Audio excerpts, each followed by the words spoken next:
دلی غمگین، دلی خون از غمی سنگین، هوای تو به سر دارم، کجایی یارم، کجایی یارم.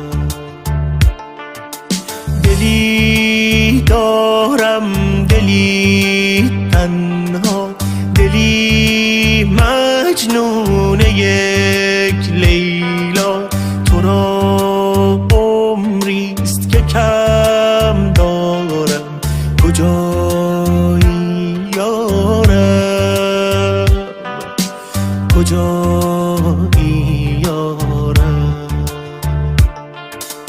کجایی یارم، بیا ای یارم. این دل بیتابم، چشم خسته بی خوابم، منتظرن تا تو برگردی بشی مهتابم. گیر و گرفتارم، مثل ابرم و میبارم، شب تا سحر بی تو، لبریز از تو اشعارم.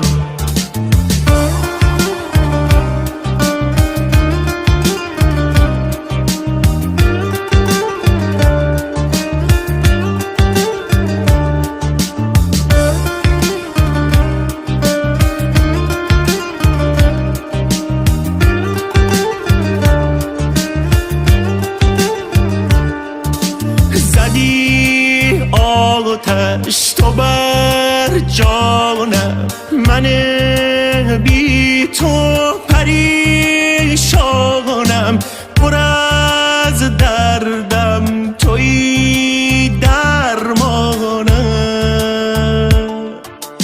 عزیزم عشق سوزانم، خیالی نیست بسوزانم،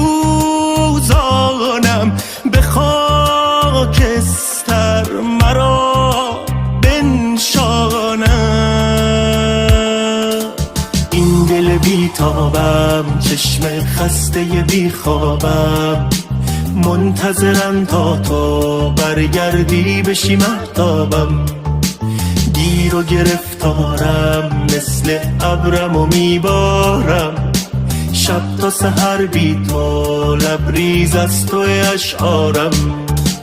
این دل بیتابم، چشم خسته بی خوابم، منتظرن تا تو برگردی بشی مهتابم.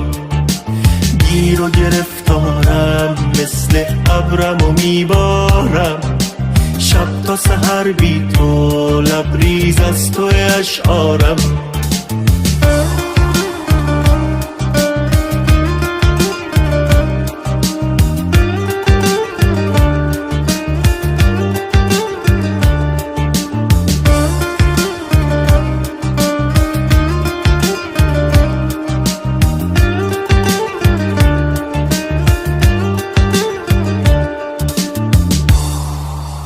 امین حبیبی.